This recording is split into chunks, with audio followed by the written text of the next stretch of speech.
Terjadinya banjir di suatu wilayah diakibatkan oleh penebangan pohon secara sembarangan. Gejala tersebut dapat dikaji dengan menggunakan prinsip A. Korologi, B. Deskripsi, C. Interlasi, D. Distribusi, E. Kronologi. Baik, sebelumnya kita akan bahas ada 4 prinsip geografi. Prinsip yang pertama adalah prinsip interlasi. Nah, yang dimaksud dengan prinsip interlasi adalah prinsip yang menjelaskan hubungan timbal balik antara gejala fisik dan non-fisik. Contoh, terjadinya banjir di suatu wilayah akibat masyarakat membuang sampah secara sembarangan.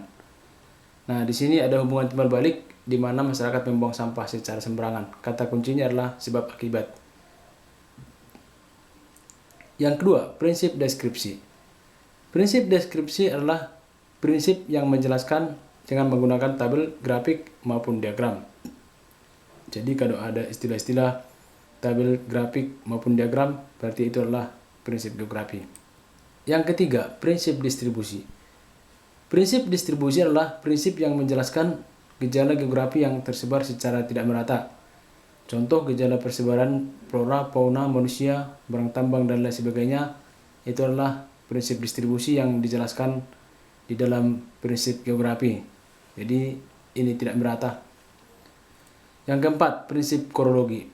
Prinsip korologi adalah prinsip yang menjelaskan gabungan dari seluruh prinsip yang ada.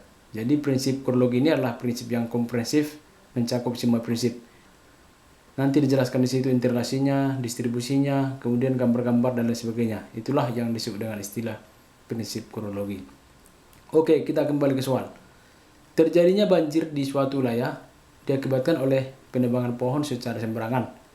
Gejala tersebut dapat dikaji dengan menggunakan. Oke, jawabannya ini adalah terjadi hubungan timbal balik, berarti jawabannya adalah C, interlasi. Baik, sebelumnya teman-teman, dalam membahas soal geografi, ada beberapa hal yang harus dikuasai.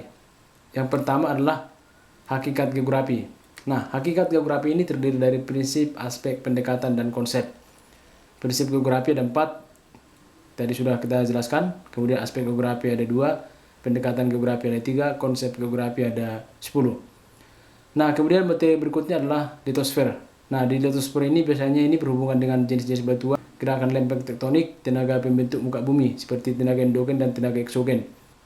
Nah, kemudian ada tentang interaksi desa kota. Interaksi desa kota ini berbicara tentang bagaimana hubungan timbal balik antara suatu wilayah. Misalnya dampak negatif yang ditimbulkan desa dengan kota, atau dampak negatif yang ditimbulkan desa terhadap kota, dan faktor-faktor yang mengakibatkan terjadinya interaksi. Nah, kemudian pengendaraan jauh. Pengendaraan jauh ini biasanya ini berbicara tentang komponen-komponen pengendaraan jauh, manfaat pengendaraan jauh di berbagai bidang, dan bagaimana proses yang terdapat dalam pengendaraan jauh ini. Nah, kemudian sistem informasi geografi. Sistem informasi geografi ini berbicara tentang manfaat dari sistem informasi geografi, komponen-komponen sistem informasi geografi, dan tahapan-tahapan SIG. Nah, kemudian ada biosfer. Biosfer ini adalah materi pelajaran dari kelas 11. Ini berbicara tentang persebaran flora dan fauna yang ada di dunia dan di Indonesia juga. Kemudian garis-garis yang membatasi flora dan fauna di Indonesia, faktor-faktor yang mempengaruhi flora dan fauna. Kemudian ada materi data atmosfer, yaitu lapisan-lapisan atmosfer, unsur-unsur cuaca dan iklim, klasifikasi iklim. Nah, kemudian ada materi peta, ini adalah jenis-jenis peta, unsur-unsur peta, proyeksi peta. Nah, kemudian materi hidrosfer ini jenis-jenis sungai, jenis-jenis laut, kemudian siklus hidrologi. Kemudian ada di dalam materi hidrosfer ini adalah peredaran darat seperti danau, rawa-rawa, sungai. Kemudian laut. Berikutnya adalah materi tentang wilayah dan pewilayahan. Materi sumber daya alam, negara maju dan negara berkembang, kependudukan, poros maritim dunia, pembangunan berkelanjutan, bumi, lingkungan hidup. Nah, apabila ini sudah dikuasai, maka mungkin tes kompetensi bidang ini sangat gampang nanti kalau sini sudah dikuasai materi-materi ini. Jadi yang pertama adalah perlu dipahami materinya. Jangan langsung mengerjakan soal tanpa dipahami dulu materinya. Seperti tadi kita langsung masuk ke soal di awal. Apabila kita sudah mengetahui materinya, maka akan sangat gampang untuk menjawab soal.